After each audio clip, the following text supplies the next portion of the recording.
क्या आपने कभी सोचा है कि कोई इंसान अपनी जिंदगी का हर पल सिर्फ हंसते हुए कैसे बिता सकता है? न कोई दुख, न कोई शिकवा, न कोई प्रवचन, बस हंसी। आज मैं आपको एक ऐसी कहानी सुनाने जा रहा हूं जो आपके दिल को छू जाएगी।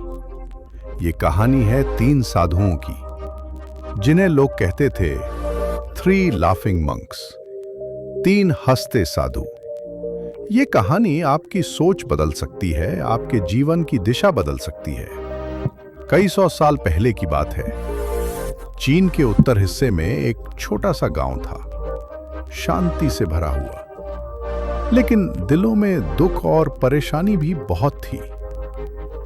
एक दिन उस गांव में 3 अजनबी साधु पहुंचे, नंगे पैर, फटे पुराने कपड़े, लेकिन चेहरे पर अजीब सी चमक और आंखों में गहराई। वो किसी से कुछ नहीं बोले, न कोई धर्म का उपदेश, न ही कोई किताब या ग्रंथ। वो बस जोर जोर से हंसने लगे।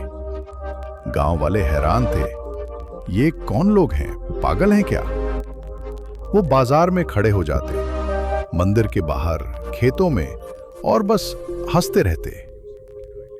शुरुआत में गांव वाले उन्हें नजरअंदाज करते थे, कई तो गुस्सा भी करते थे, ये मजाक उड़ा रहे हैं हमारी गरीबी का।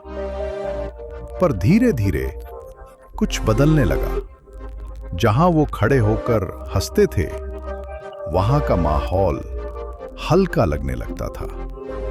लोगों के चेहरे खिलने लगे, झगड़े कम होने लगे, बच्चे ज्यादा मुस्कुराने लगे। गांव के बुजुर्ग कहते, पता नहीं क्यों, जब इनकी हंसी सुनता हूं तो दिल का बोझ थोड़ा हल्का हो जाता है। तीनों साधु हर गांव में यही करते थे, न कोई प्रचार, बस हंसते और चले जाते। लोगों ने नाम देना शुरू किया, 3 लाफिंग मंक्स, 3 हंसते हुए साधु। कोई नहीं जानता था कि वो कौन हैं, कहां से आए हैं और क्यों हंसते हैं, लेकिन एक बात तय थी, उनकी हंसी में कोई रहस्य था। फिर एक दिन एक गांव में सुबह सुबह गांव वालों ने देखा कि 3 में से एक साधु जमीन पर चुपचाप लेटा है। वो मर चुका था। गांव में मातम छा गया। लोग सोचने लगे, अब तो हंसी रुक जाएगी। तीसरे साधु के अंतिम संस्कार की तैयारी शुरू हुई। गांव वाले फूल लेकर आए, कुछ रोने लगे, पर तभी कुछ ऐसा हुआ जो कोई सोच भी नहीं सकता था। बाकी 2 साधु अब और जोर से हंसने लगे, इतनी तेज और दिल से हंसी जैसे कभी नहीं सुनी गई हो। गांव वालों ने आश्चर्य से पूछा, तुम्हारे साथी की मृत्यु हो गई है और तुम अब भी हंस रहे हो? सन्यासियों ने जवाब दिया, हम तो हमेशा से यही सिखाते रहे कि जीवन एक हंसी है। हमारा भाई हमें याद दिला गया कि मृत्यु भी एक उत्सव है। गांव वाले भावुक हो गए। पहले तो वे चकित हुए, फिर धीरे धीरे समझ गए कि जीवन और मृत्यु दोनों को स्वीकार करना चाहिए। सन्यासी बोले, हमारा भाई अपनी आखिरी इच्छा भी बता गया था, मुझे पारंपरिक सफेद कपड़ों में मत जलाना, बल्कि उन्हीं कपड़ों में जलाना जो मैंने पहने हैं, और मेरी चिता जलाने से पहले खूब हंसना।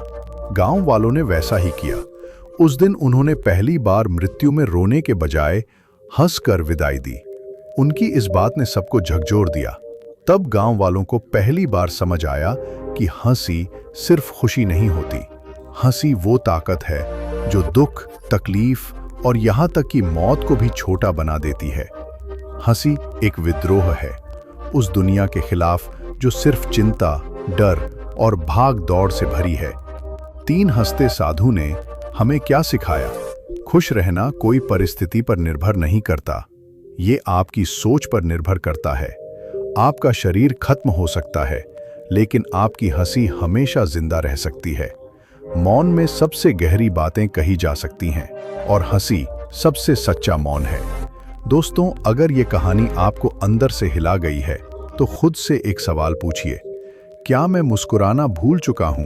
क्या मैं हर दिन चिंता, गुस्से और तनाव में जी रहा हूं? तो रुक जाइए, गहरी सांस लीजिए और एक बार दिल से मुस्कुराइए।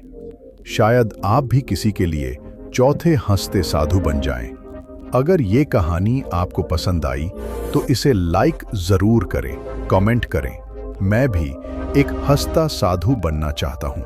और इस कहानी को अपने दोस्तों और परिवार तक शेयर करें। सब्सक्राइब करें माइंडफुल पेजेस चैनल को, जहां हर वीडियो आपका दिल और सोच दोनों छू लेगा।